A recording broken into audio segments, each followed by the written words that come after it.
Bada boom, bada bang, bada bop. We are back today with another roundup, 5 fastest speed shoes of 2025 speed trainers and race shoes. I did the Max Stack shoes last week. This week we're coming in with the Speed. Now, if you're looking for a new speed shoe, or maybe you're looking for a Comfort Max Stack shoe, you gotta make sure you're on the Supwell app. It's the best buy, sell, and trade marketplace out there, and it's also the best hobby jogger community. And when you bring those two things together, that brings the best deals.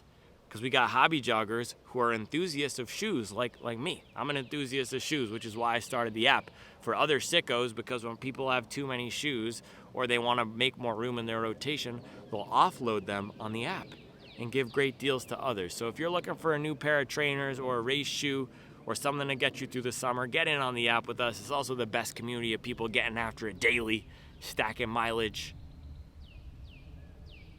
and just being good people too. I should probably start mentioning that part more, right? It's not just about saving money and getting miles. It's about doling out smiles. Enjoy today's video.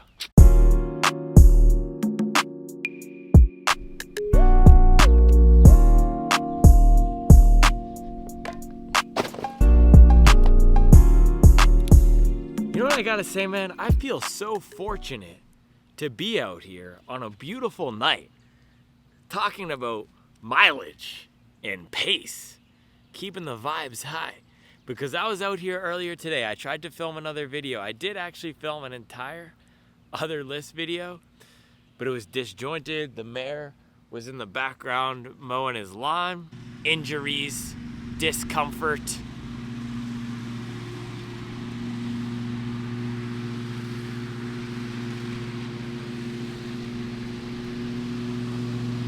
Oh man.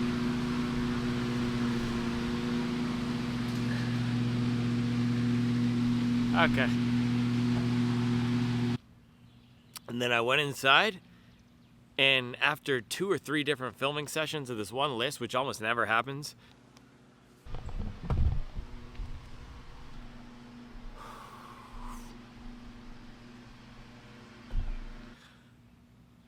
I realized half of the audio was corrupt for the video. So we have the privilege of coming out here again, and it's a beautiful night. It's honestly perfect conditions to be talking about running shoes, and we're talking about my current favorite category of shoes. Last week we did the top 5 most comfortable max cushion shoes of the year.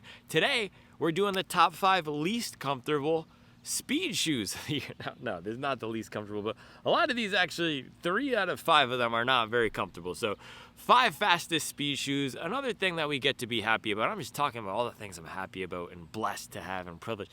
I'm privileged that I get to test all these shoes, right? So I take the Carbon shoes, we put them through the workouts, and I've tested, I actually haven't counted yet this year, I would say probably 40 shoes. My pace might be slightly lower than last year. I mean, last year I was just cruising through shoes. I hit 120, I think, at the end. So probably around, oh gosh, there's a spider on the, wow, just from the time we've been out here, spiders have flown down and created webs on the camera in the 2 minutes we've been out here. That's crazy. I'm gonna let it rock though, because it's nature. Also, if the light looks different, it's because it's 6:55 p.m. Kids are sleeping. But yeah, I've tested tons of speed shoes. Whenever I get any of these Carbon shoes in, I will put them through the workouts. I've been doing a better job recently of testing the shoes as they're designed to be tested. So no 100-mile weeks, no crazy double days with these things, but workouts, long runs. If it's a marathon shoe, I'm training for a 2:30 marathon right now. So doing it, and in the winter, I was doing a lot of speed training. So 200s, 400s, 800s, got to really put these things through the paces. So with that, let's go from, I'm gonna rank these least fast relative to most fast. So the top 5, starting with number 5, 5th fastest shoe. People might be surprised about some of these, but 5th fastest shoe, I am going, again, people are going to be surprised. I know, I'm not going to put this one in the thumbnail, so it will surprise people. Bang! Cielo X1 2.0. That kind of looks good. Maybe we do have to make the thumbnail, but reason this is going to surprise people is because when I first tried this, I didn't like it that much. It felt mushy. The midfoot has a lot of foam, which is good, right? It's protective. It's a marathon shoe. It also really puts you up on your toes, but it almost has that Evo SL thing where you get a lot of foam, you get the aggressive geometry, you get decent bounce, but it's felt tuned for zone 3 running. However, when I was going back through my workout history today, I've just been doing some reflection, looking at my progress this year. I saw this, I think it was a 22 miler.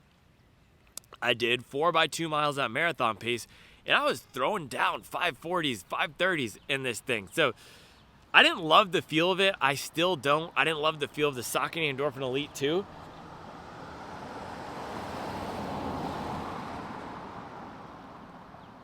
But when it comes to the performance, this was actually solid. But as I've talked about before with these things, a lot of it does come down to feel and preference. So even though I'm relatively efficient in this and I was able to hit some marathon pace, the reason I'll likely not run a marathon in it is because I don't like the feel of the soft cushion in the forefoot. But good things, you get that nice aggressive rocker. If you land more naturally on your midfoot or your forefoot, this is gonna be a really nice ride. It just pushes you through the next phase of the stride. It's decently lightweight for what it is. The upper is nice. There's nothing wrong with it. It's just, for a lot of us out there, because the X1 OG was such a beloved legendary shoe, still probably the most venerated long run shoe of the past. Do I have spiders on me now? Because there's just webs coming out. But one of the most beloved long run shoes of the past few years. And then they took this one and they made it so much more narrow. They switched where the cutout is. They just made it a more aggressive shoe. And I didn't find the foam to be on par with a lot of the other foams out there. However, it's not as soft squishy as the Adios Pro 4 or the Saucony Endorphin Elite, and with the rocker you can hit some decent paces, as was evidenced by that workout. That was really surprising to me to go back and see. And the other testing I did, so I have 50 miles on this, I also did some steadier running, so down at 7 flat, 650, and I remember doing a double. I think it was a 22 mile double, and my second run of the day I was cruising in this at around 650 or something. So it's got some juice, it's got some balance. Not my absolute favorite. Where it fell down for me was on that faster training, the 200s and 400s. I couldn't get it cranking as much, but for marathon pace, it's a good shoe. And compared to the releases this year, there haven't been a ton of bangers when it comes to marathon and speed training. So far, we've seen most of the daily trainers release, and it's been slower the first half of the year, really. I think it's going to pick up, which is exciting. We'll have the ASICS shoes release. So once the ASICS shoes release, half of this list is going to get wiped out, because I guarantee you at least the Paris and the Ray are going to be on this top 5, and maybe the Edge. Hopefully it will. I know Dave from Doctors Running, David, he was saying he was always an Edge fan, and he loved the Sky on this new version. I've been a Sky fan, so maybe I'll love the Edge as well. But for now, if you like soft, if you like a lot of protection in the midfoot, if you want a nice rocker, X1 2.0 in the 5th slot. That is a lot of numbers. All right, number 4, 4th fastest shoe of 2025 so far. We're in June. Bang! What you talking about, bro? First one, Hoka. Second one, Skechers. This is a disrespectful list. This is a completely disrespectful list. I know you think, oh, Nike, Adidas, those are going to be the fast ones. And maybe they will. Maybe we will have some of those. But Hoka and Skechers, who would have thought? These are two brands that people associate with geriatric shenanigans. Meanwhile, I'm out here throwing down 5:10 pace, 5:30 pace. This thing is a complete monster. So I did first run in it last week, and it's making this list because it was so good, man. Out of the box, I did something like a 10 by 800 workout at marathon pace. I wasn't even planning to do a workout that day, but I knew I wanted to test this. I had it, I think it came earlier that week, and I just had it sit in the box, wanted to get some miles on it. I didn't have a scheduled workout.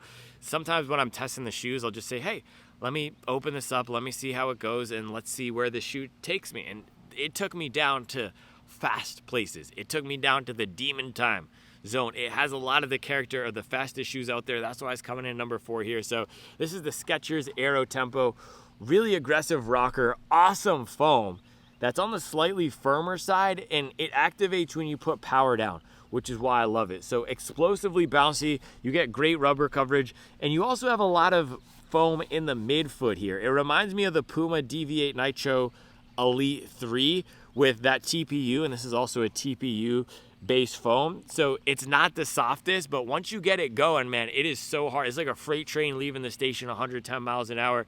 It is just so fast. The downsides to it, Not the lightest compared to the race shoes, it's 270 grams, but compared to the speed shoes, it's fine. Main thing though is the fit of the upper, super narrow, man. This is a very narrow upper. My toe is getting banged up. Actually, I think my right pinky toe was rubbed raw. It had that blistering on the side, but once I got it going, I didn't care. So it's also $160. The weird thing is on Skechers, it's $170.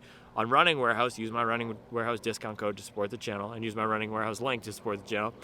On Running Warehouse, it's $160. All of the Skechers shoes are cheaper, $10 cheaper on Running Warehouse. Super weird. I don't know, maybe Skechers raised their prices first and they're gonna raise them on Running Warehouse after.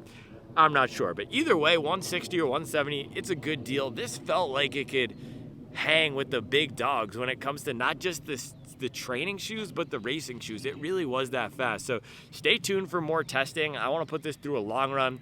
I wanna put this through some true structured workouts. Those were 800s at marathon pace and it felt great. And of course, I'm inclined to like these marathon style shoes because I'm training for the marathon right now and that's just what I've been doing, but I wanna see how it does when we're doing 5K pace, when we're doing mile race pace, right? But out of the box, big thumbs up, complete banger, Skechers Aero Tempo. All right, top three. This is where the nuts start getting cut. Oh, Charles is out here. Ah, she's cleaning. There was a scooter that was left.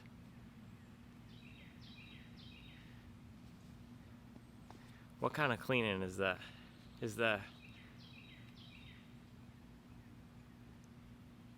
Oh, no wave back.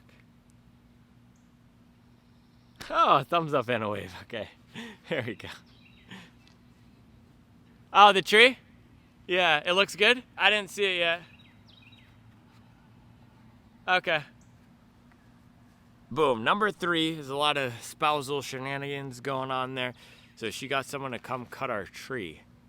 Apparently you have to get this is the thing, man, this is my 3rd year as a homeowner. You got to get the trees trimmed. You got to do this, you got to do that. So bada boom, bada bang. Alpha Fly here, 2 Puma Deviate Nitro Elite 3s there. Well, that's the thing. I just measure everything and how much shoes cost now. But this is an expensive one. This is a dang near a tree trimming right here. Adidas Adizero Adios Pro Evo 2. I always forget the full name of it. This is a $500 race shoe. I'll just hit on this one quickly because I know not a lot of people are going to buy it. And I actually think this is fair in the order. I do not think this is the fastest shoe on the market. It's probably the 3rd or 4th fastest shoe. We'll see when the ASICS shoes come out. But what is so good about this is the lightweight to cushion. That's what you're getting here. It's not a crazy bounce. This foam is really unremarkable and uninspiring, the ride of it. What you get though is just a ton of cushion. So you're paying for the stack with the weight being 150 grams. It's wild. You have 38 millimeters of foam up here with this aggressive rocker and the geometry, but the weight feels like nothing. So the ideal type of shoe for the marathon is something that's gonna be comfortable and cushioned and easy to run in for the long haul. That's exactly what this is. So you get all the bounce, you get all the propulsion. It's not this crazy ride where you have to alter your stride or your mechanics, and that was the biggest surprise to me, but it's just everything that you want in a marathon shoe. Is it worth $500? Yes, it is, if you are willing to pay that. Now, it's actually interesting because we talked about this again on the Doctors of Running thing, and even before I heard some feedback around just who should be buying this shoe. If you have money to spend and you're interested in running shoes, buy it. Why not? It's like saying you shouldn't buy a $1,000 bottle of wine, or people buy $5,000 bottles of wine. I don't really care. If you're a shoe connoisseur, you can use it. But the other thing is more of on the performance side. Oh, only elites running 205 marathons can get the benefit. That's not true. Anybody can get the benefit of having a lighter weight shoe. There's no thing where when you start running a 4:48 pace or it's a sub 5 pace that immediately or magically unlocks lightweight benefits. No, lightweight benefits help at a variety of paces. So that thinking is just asinine to me. Do you need $500 shoes? No. If you're looking for a budget marathon shoe, boom, you can get the Skechers Aero Tempo or the Adidas Evo SL, or sign up for the Supple app and get something on there. But in terms of the ride of this, comfortable, bouncy, cushion, stable, super lightweight, and just easy to turn over the legs. So I did one workout in this. It was about 13 miles. I did hill surges up and down, and man, I was flying up those hills, 520 pace, 530 pace. It's just a really easy shoe to get going. And same thing with the other lightweight, or the first version of this, the Evo Pro 1. I did a marathon pace tempo, and I was just flying out of the gates in that thing at 530s. And of course I died. I can't hold 530s for a 10-mile tempo right now in the middle of these 100-mile weeks, but it's a fun shoe. And it's actually not a fun shoe, but it's an easy shoe to run fast in. And I think that's the difference with it. It is oddly workmanlike, and it's not the most fun shoe. It doesn't have the craziest balance. It doesn't have the most innovative ride, but you're getting that super lightweight platform that just disappears on foot, which is what you want for the marathon. All right, number 2. You already know, the Young Kingslayer, hailing out of Germany, bang. Little F1, Ferrari, Lamborghini. It's the Puma Fastar Nitro Elite 3. We just been calling it the Fastar 3. I actually think that's what, yeah, that's what Puma wants you to call it. You don't have to use the government name. You could just call it the Fastar 3.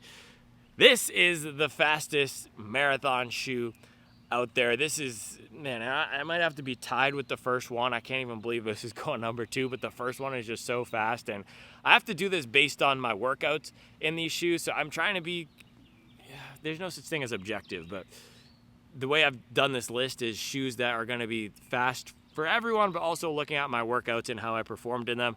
I have had killer workouts in this thing. Just yesterday, and if you watched that video, you saw I was struggling through that workout. It was supposed to be 4 rounds of 2 miles at threshold pace. So 4 by 2 miles at roughly a 5:30 pace. I hit right around 5:30, 5:35 on the first rep. I actually think I was closer to 5:45 on the first mile. Struggled around 5:50s, 5:40s for the middle 2. I switched into the Alpha Fly for the third one because I was doing a head-to-head with this. And on the last one, 10 miles into that workout, in the 80-degree heat, in the middle of my 8th 100-mile week, I hit a 2-mile PR. It actually wasn't a 2-mile PR because that was in the next shoe that's going to come here, but it was the fastest continuous 2 miles I've done. The other 2-mile, my actual 2-mile PR is so weird.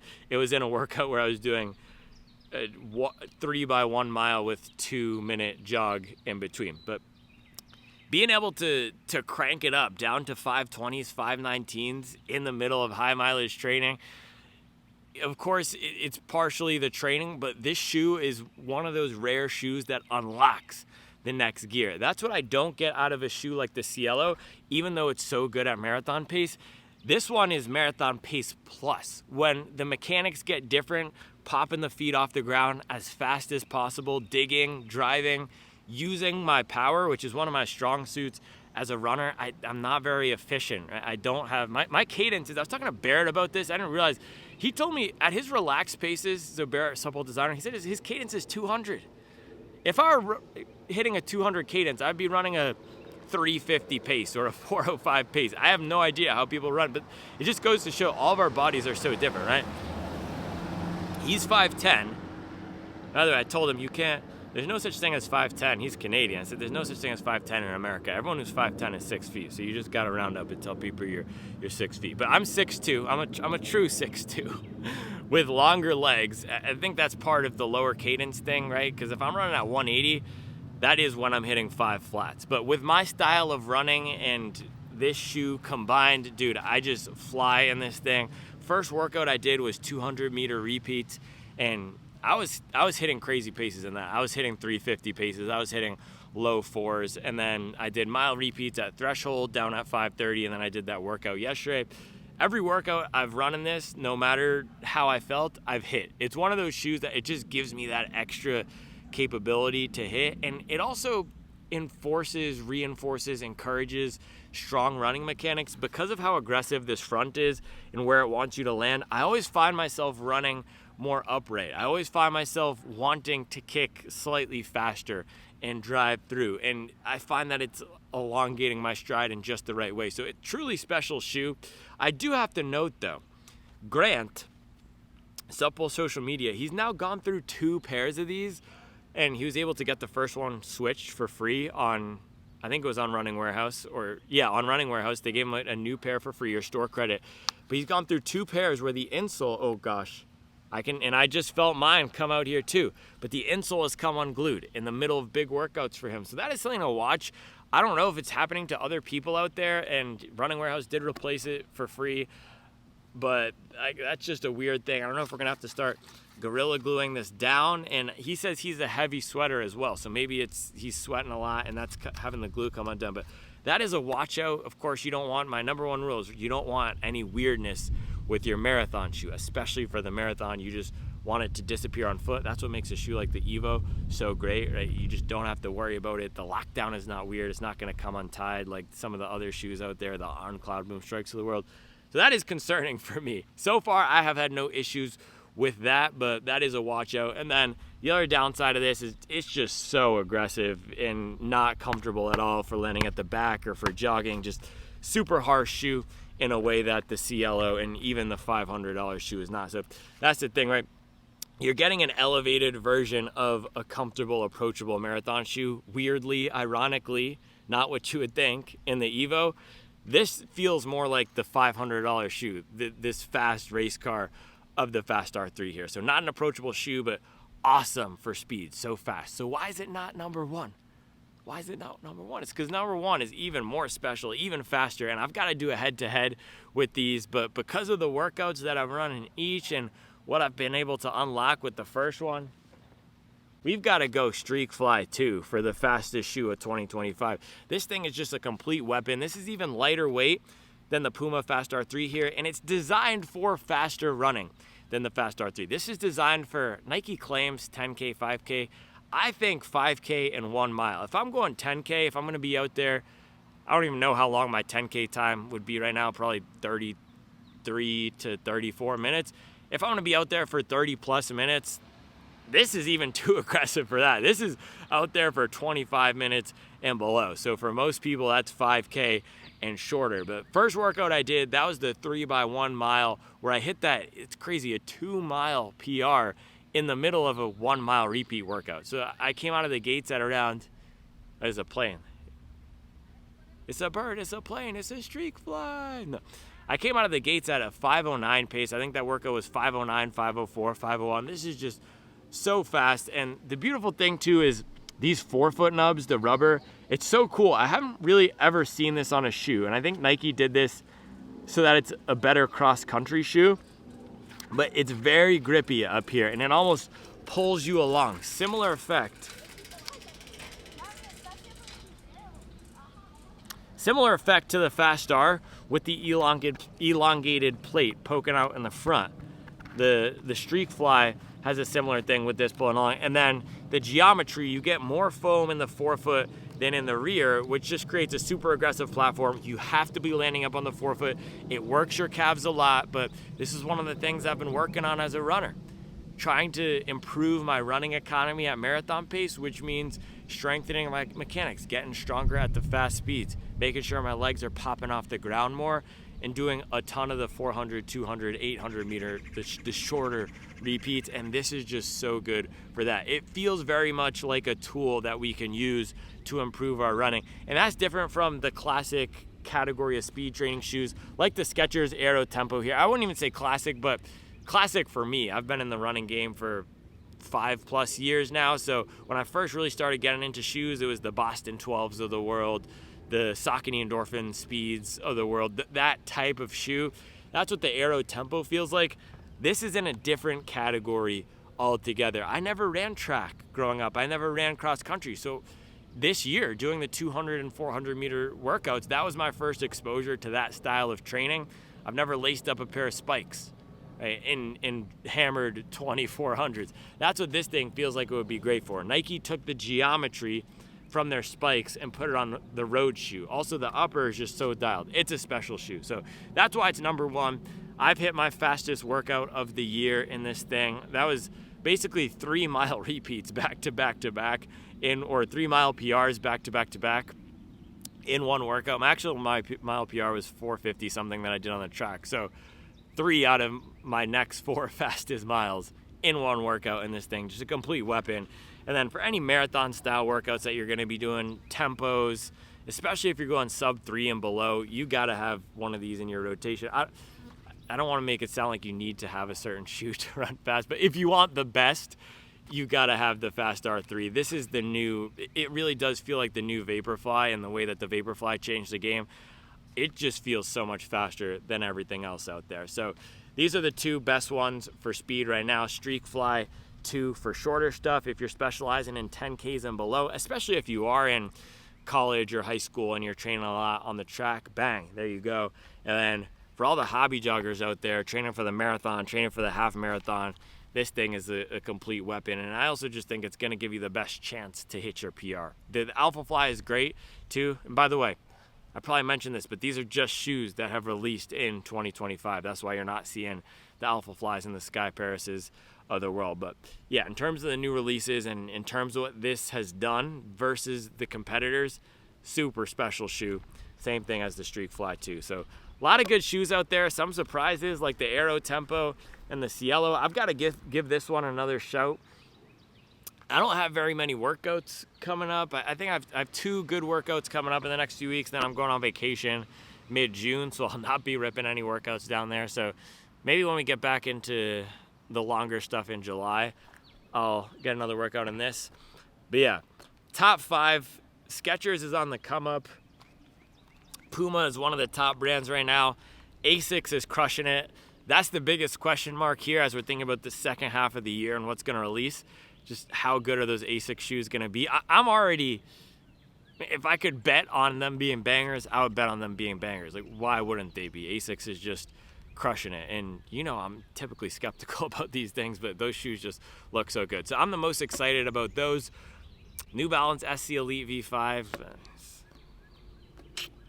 What's that classic expression? When somebody shows you who they are, you got to believe them. I'm sure it's going to be comfortable, but they haven't shown us they can make a good speed shoe. Does New Balance even have a fast shoe in their lineup? This is what I was thinking about, because they made the Rebel. The Rebel V3 was pretty fast, and then they made the V4 more of a daily trainer, and then they're making the V5 even more of a daily trainer. The SC Trainer V3 is not, the trainer has never been a fast shoe. It's more of a long run shoe. So they don't really even have a speed shoe, which is just crazy. They should introduce, I guess they have the Pacer, so maybe Pacer V3 will be a banger whenever that comes out. But yeah, top 5. I appreciate you watching. I'll be back tomorrow with another video. Man, I'm honestly glad the audio got messed up on the first video I've filmed, because that one was straight trash. It was not good. I was editing this and I was, oh man, my analysis today was garbaggio. And so sometimes it's a blessing in disguise, right? I had to come back and film again, but I was way more locked in for the second one. It's almost like a double header or something. Or maybe the first one we could view as practice. That was when we were getting the shots up. And then second one, this one, the one that's going to be live, game time, baby. Corner 3, splash. Apparently people were offended Mike Breen when Tyrese Halliburton hit the game winner. They were offended he didn't say bang, but I guess he only does that for 3-pointers.